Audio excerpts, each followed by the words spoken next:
Well, hi, Bernice. Tell us your name and the kind of profession you have chosen to pursue. Yeah, I'm Berenice Clasens, and I am a prosecutor in South Africa, which is I'm actually a state advocate, but it's an equivalent to a prosecutor Can you in most tell of the us world. what that actually is? Obviously, you're Okay, in well, the legal field, but can you tell us a little bit more exactly as to what that might entail? yeah, yeah, it's in the legal field, and what I do is strictly in criminal law, so criminal prosecution, basically taking criminal cases and trying to prosecute the offenders. And if we have a criminal case against them that we can prove beyond reasonable doubt, taking it to court and trying to get the offenders prosecuted, should be able to have them prosecuted, proving a case against them and getting them convicted, if possible. If we can't prove a case, then are acquitted. My job is not to have somebody proven guilty no matter what I can do. My job is to place the facts before the court in an objective way. And if I can prove that an offender is guilty, then that would be the good outcome would be conviction, and then have the court sentence them appropriately for that. I am currently I'm a high court prosecutor, so we deal with the more high level crimes, murder, rape, fraud. I'm currently in the commercial crimes branch, so I deal with high level corruption, fraud. When you will hear of South African, the state capture and the Zondu, those type of. I'm not in part of that, but it's those high level type of municipality fraud, provincial legislator, big business, those kind of cases. But I've also intertwined in that is organized crime, organized corruption, high level cases like that. Well, we obviously have those problems in America too. Is Yes. the system in South Africa very different than it is in the United States, or does it kind of follow the same pattern, same setup structure? No, we've got a completely different system to what you have. We don't have a jury system. We Okay. had a jury system many years, but before my study time, for a very short period of time. But we have a judge or a magistrate, but we have no juries at all. So we Bernice, have, and we also, all American laws are codified, where we have common law and codified law. So we are based on a Roman Dutch law system. So murder is not codified. It's not section one of this law system. It's murder is the unlawful killing of a person. That's called common law. So that's the basic definition of murder. That is not coded into a act of law. So we have a combination of the two. So that's a big difference between our system and your system. And then, like I say, we don't have a jury system. We have a judge in the higher court, and then a magistrate, regional court, or district court in the lower court system. I see. So did you always want to do this kind of work? Were you 5 years old and arguing with mom and she said, I know what you're gonna be? Is that how that happened? Not actually. I've always been argumentative, Me too. but I actually wanted to be a hotel manager growing up What? for some reason. Yeah, Okay. really, that's what I wanted to do. That was my dream, but that was never going to be. And then when I was an exchange student in 1991, when Through I'd finished Rotary International. through Rotary International, yes, in Ohio, I met the get the district prosecutor, district. Well, he was a Rotarian, Greg White, in Ohio, at the Rotary meetings, and he actually took me. I had previously to that we'd had a career day at school, and the prosecutors had been there, and I was like, oh, that's quite interesting. But then I was on my way overseas to be a a Rotary Exchange student, so I didn't take much more notice. I was on my way. I'd worry about it later.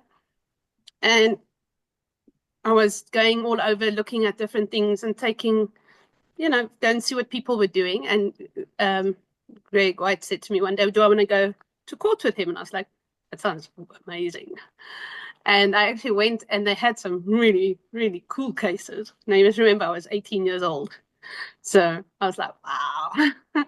and and he took me specifically to the criminal courts, and they had actually trials and all those things that day. And the penny dropped, and I just knew what I wanted to do. And when my mom then phoned me, she then got a letter to say that the applications for bursaries through our Department of Justice had come out. And she contacted me and said, must she apply? And I was like, yes, let's do it. And I applied for the bursary and I got it. So when I came back from being a Rotary Exchange student, 5 days later, started at the Department of Justice as a clerk and started studying towards my degree, my first degree. And that's where my path led. So it So was, go ahead. yeah, it was never there. And then the seed was planted by the career day, but it was never cemented until I went to actually an American court. And as I said, actually at that stage, I didn't even know if we had a jury system or not in South Africa. I'd paid so little attention to it. I was an average child that didn't really care about things like that. Right. And then saw that and I was like, that's what I want to do. I want to fight for the victims and put the bad guys in jail. And then that's where it just went on from there. So you came back to South Africa and you had to pursue an advanced degree in the university, right? That's Can you correct. tell us about your path and just a little bit, because I'm guessing many people who watch this video will be in America. Can you tell us a little bit about the educational process, if it's much different than what you experienced? Yeah, we have a different, we don't first go to university and study any degree and then go on to law. We go straight into law degrees. South African universities, we also don't do something and then become a doc, then go to a medical school. You apply to a doc to study medicine and you go straight into. So it's the same with law. Back then it was also different than what it is now.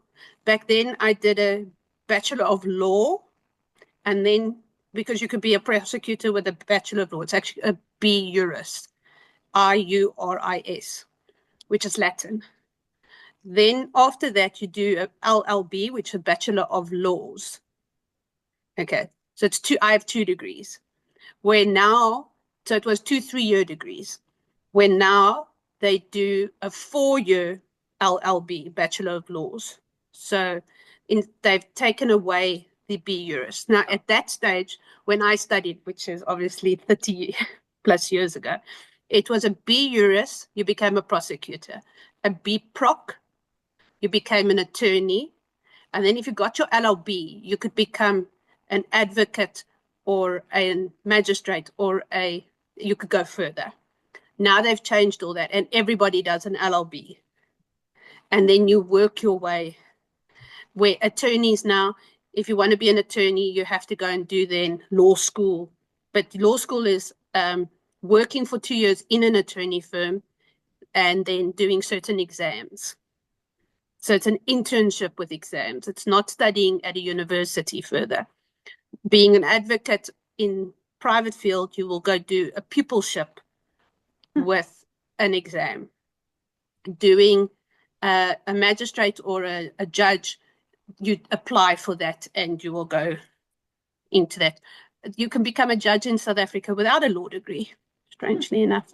That still doesn't make any sense to me. But yes, but there's a lot of other things there. You can be a professor in law and not have court experience, become a judge, because there's other criteria there. But so that's how, so we do a law degree, which is a 4-year, now I'm talking about now because that's not talk about what I did then, a 4-year degree. And then you can decide, you can apply to the government to become a prosecutor, you can go into private practice or so on.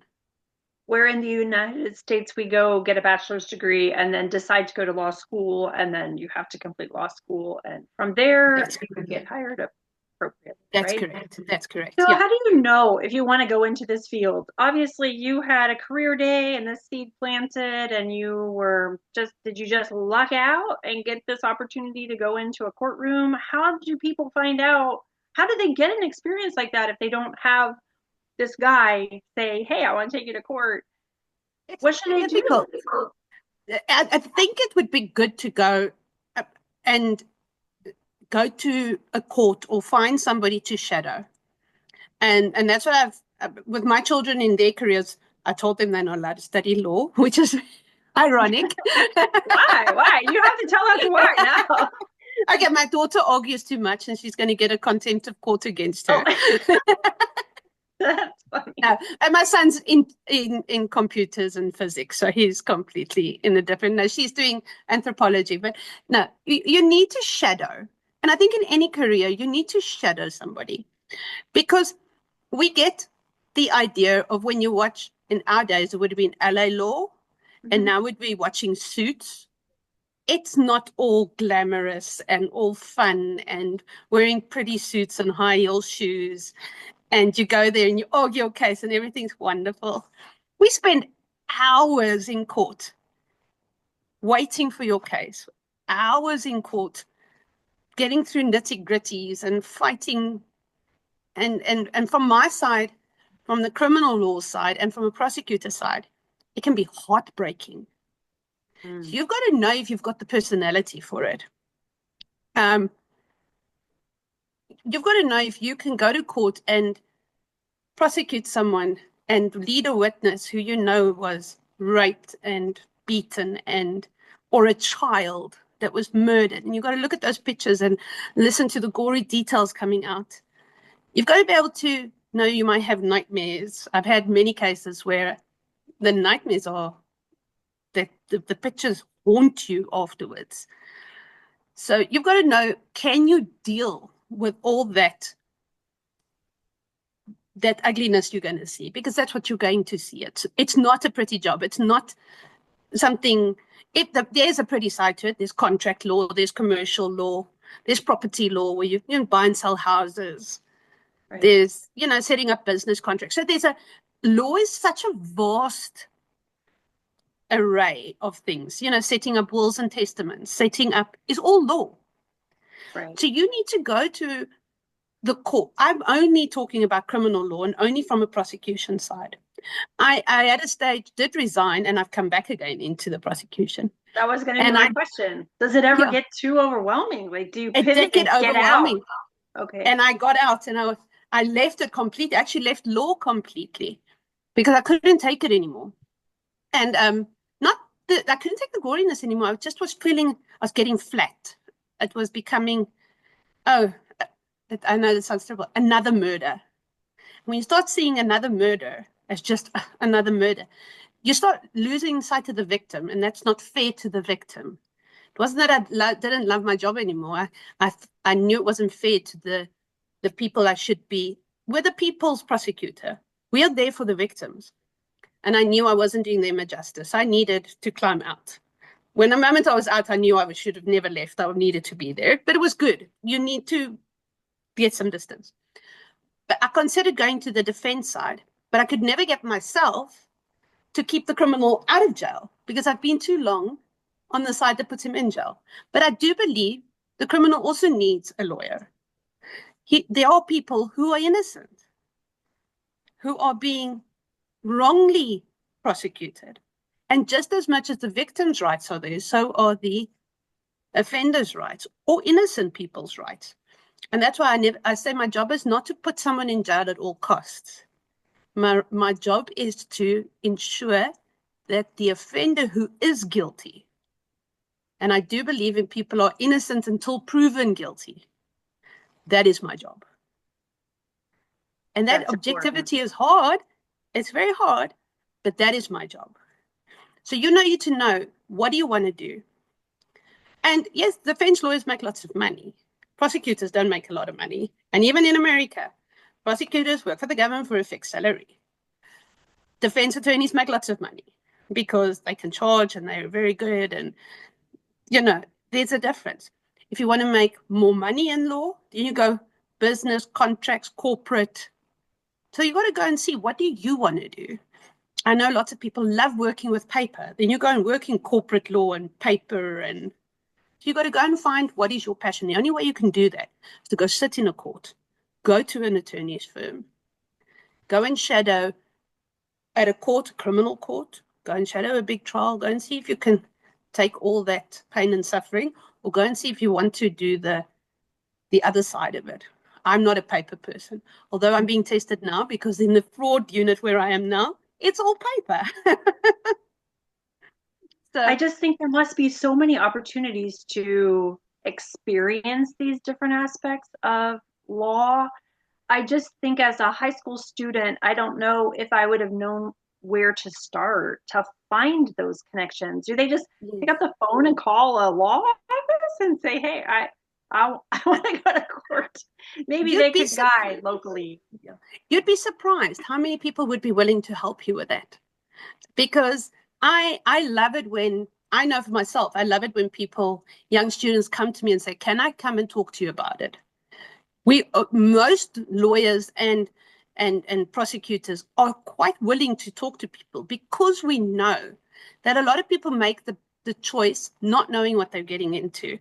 I can spot a lot of them from a mile away going, "Mom and Daddy told you to do this," or "You heard one day it was nice and you made Right. this decision, but you don't have the personality for it. You don't have you thought this was what you would like, but your personality was not criminal law. It might have been civil law. It's not litigation. It might be another part. And you never were exposed to it. And you only saw law as one part. You didn't see the other parts of the law. And then you went and became a criminal litigation lawyer. And you never thought, but I could have become a very good wills and testament lawyer Right. because you never were exposed to all the other parts of law because nobody ever told you because you only ever saw them fighting in court and putting the criminal in jail. You never thought there were so many other parts to it. And you could have been a really fantastic lawyer. Aviation law, shipping law, land rights. Um, there are there are astronomical sports law. Let, you think about it, movie lawyers, all those things are there's all law, there's all kinds of law, but nobody ever gives people these other ways. So I would always say, go if you go to a law firm, you might not be able to get the intricacies of a case because it is protected, Mhm. but you can get an idea of talking to people. If you're going to go into law and you're too embarrassed to go to a law firm, that's your first time that you should not become a lawyer, because a lawyer should never be somebody who doesn't want to speak Good and go point. out there. That's excellent point. It's Well, if you and understand. go ahead. No, sorry. No, no, go finish your thought. I would like you to No, finish that's it. what I was going to say. So that's your first indication if law is your forte, because your mouth is your instrument. A doctor, I always say to the new aspirant prosecutors, a doctor has a stethoscope. We have a voice. And if you're afraid to speak and you cannot speak, stand on your feet and just think on your feet and just talk, then this is not the job for you. There might be in law a research job or a that. Remember, there's even research and there's professors and all that. But if you can't approach a law firm and say, "I'd like to come and shadow someone because I'm thinking of this direction," if that's going to make you, then maybe that's when you think twice, because that is, if you're standing in court and suddenly somebody brings up something and says, "What about this top? What about this? Did you think of this?" You got to be able to think on your feet and argue with all the knowledge you may or may not have, and just go for it. You cannot be shy. Excellent So yeah, advice.